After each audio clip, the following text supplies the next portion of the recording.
여러분 대단히 반갑습니다. 그동안 온신학에 속해 계신 훌륭한 교수님들, 학자들께서 인간에 대해서 강의를 하셨습니다. 아마 다양한 인간에 대한 스펙트럼을 여러분들께서 들으셨을 것으로 생각을 합니다. 우리 온신학을 훌륭하게 발전시키고 계시는 훌륭한 학자들이셨습니다. 오늘부터는 이제 당분간 제가 강의를 하도록 하겠습니다. 오늘의 주제는 무너지는 세계교회를 살리는 길입니다. 지금 세계교회가 대단히 빠른 속도로 무너지고 있어요. 물론 이제 아프리카나 아시아 지역 선교지에는 교회가 성장하고 있습니다. 그러나 특별히 제1세계 유럽이나 미국이나 이 제1세계의 교회가 엄청나게 심각하게 붕괴하고 있어요. 우리 한국도 제1세계에 이제는 속하기 때문에 그 1세계의 특징이 한국 안에 상당히 많이 들어와 있습니다. 한국 교회도 그동안 성장을 거듭하다가 어느 시점부터 이렇게 정지가 되었고 지금은 오히려 이렇게 감소하는 그런 분위기로 바뀌어졌어요. 세계 교회가 왜 이렇게 붕괴를 하느냐? 많은 학자들이 연구를 하셨는데 그 연구를 종합해 보면은 그 핵심은 세속화입니다. 세속화. 이 세속화 때문에 세계 교회가 붕괴하고 있어요. 그럼 이 세속화라는 개념은 상당히 넓은 개념인데 그걸 조금 더 자세하게 들여다보면 어떻게 되느냐? 크게 두 개의 흐름이 있습니다. 하나는 행복과 쾌락을 추구하는 흐름이 있고 하나는 과학적 무신론이라는 이성적인 차원, 그 차원에서 일어나는 세속화의 문제가 있습니다.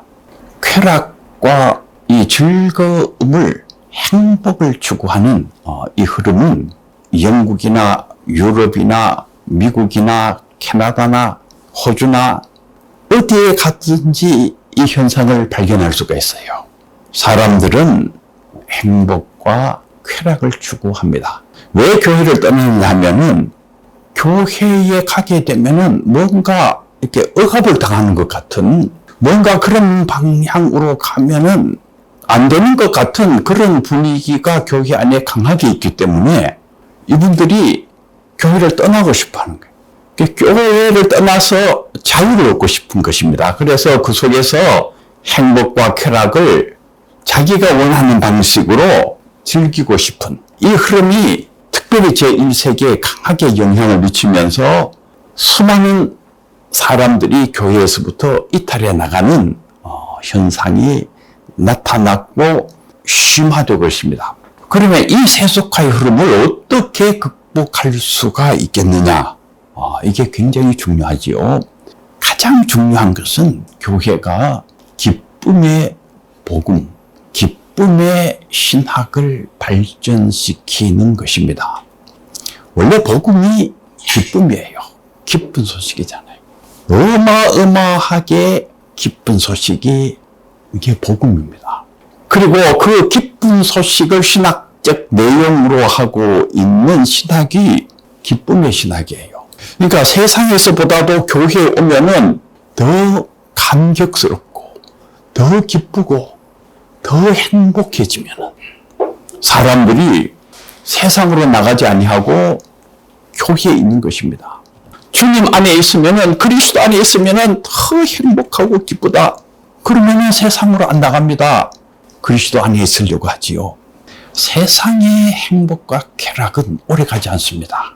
얼마나 가서 허무에 휘잡히지요. 나이트클럽에 가서 춤추고 술 마시고 뭐 일시적으로 좋을지 모르지만은 그분들 이렇게 추적해 보면은 얼마나 가서 허무에 휩싸이고 무슨 약을 먹기도 하고 그 어둠 속에 이렇게 휩싸여 있는 것들을 볼 수가 있어요.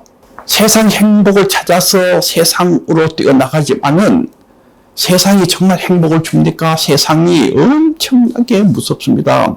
이내 세상의 그 무서움에 부딪히는 거예요. 절망을 하게 됩니다. 세상이 정말 무섭습니다. 세상에 나가면은 행복할 것 같은데 실제로 나가보면은 아니에요. 진짜 무서운 것입니다. 어디에 진짜 행복이 있느냐 하면은 그리스도 안에 있고 복음 안에 있어요. 교회 목사님들은 설교할 때에 이 기쁨의 복음을 전해야 됩니다. 신학자들은 기쁨의 신학을 발전시켜야 됩니다. 이 기쁨의 신학이 번영의 신학이 아니냐, 기쁨의 복음이 번영의 복음이 아니냐, 이렇게 말씀하시는 분들이 계실 수 있는데 아니에요. 번영의 복음과 기쁨의 복음은 다릅니다. 뭐가 다르냐 하면은 기쁨의 복음은 가진 것이 적어도 행복한 복음이에요.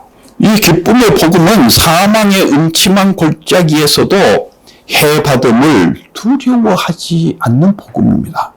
죽음이 만드는 허무까지도 하늘의 기쁨으로 바꿀 수 있는 복음이에요.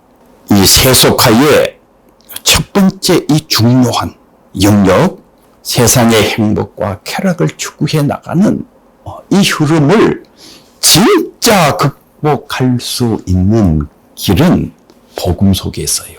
이 기쁨의 복음을 설교하고 그리고 기쁨의 신학을 만들어서 성도들을 가르치고 양육하게 되면은 성도들이 이 세속화의 이 흐름을 극복해낼 수가 있고 또 세속화의 길로 갔던 사람들을 다시 그리스도로 오게 할 수가 있어요.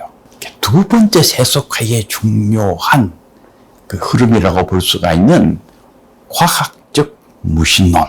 이 과학적 무신론의 문제가 특별히 20세기 후반에 들어와서 전 세계를 휩쓸고 있습니다.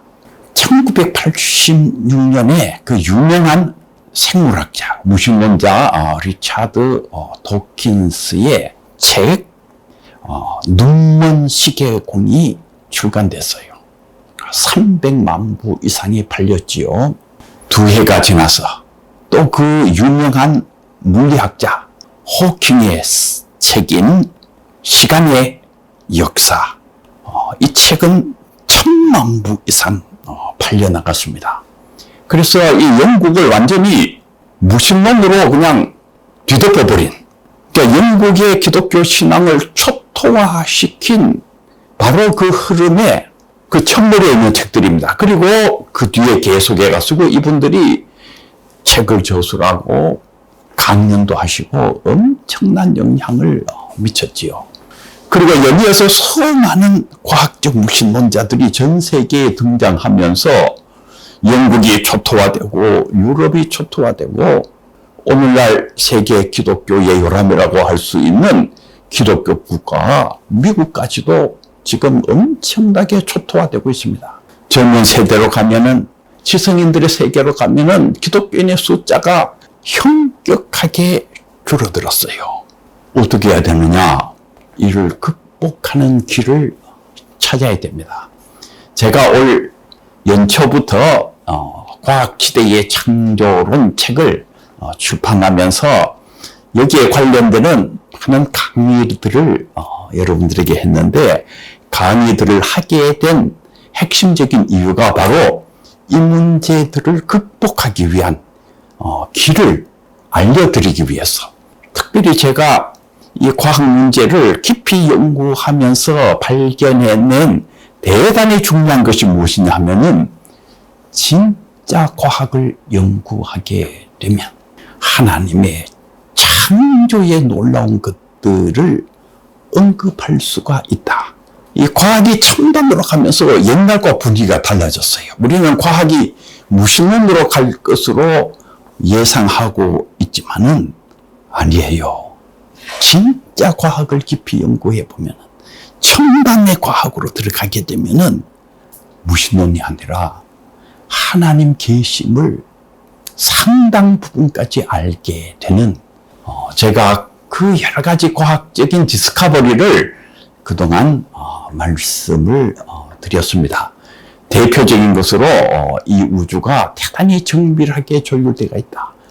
이게 물리학자들이 발견한 것입니다. 이 우주만 정밀하게 조율되어 있는 것이 아니에요.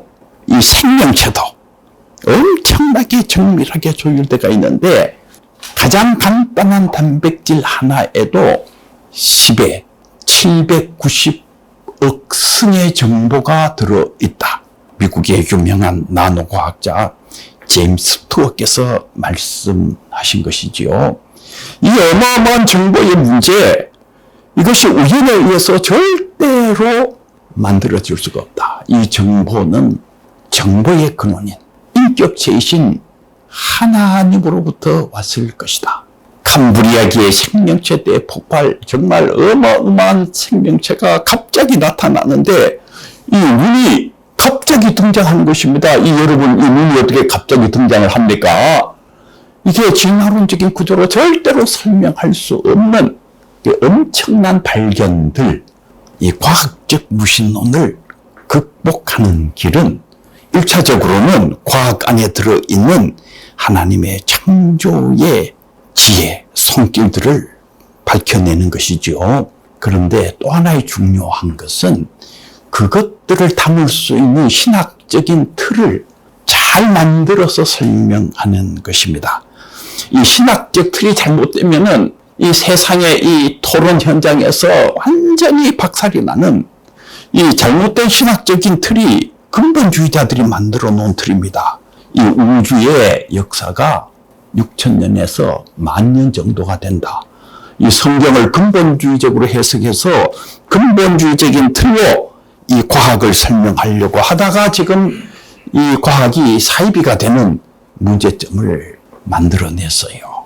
바른 신학적인 틀 속에서 이 과학 안에 들어있는 하나님의 놀라운 창조의 손길들을 밝혀내는 것이 과학적 무신론을 극복하는 베스트 웨이, 바른 길입니다.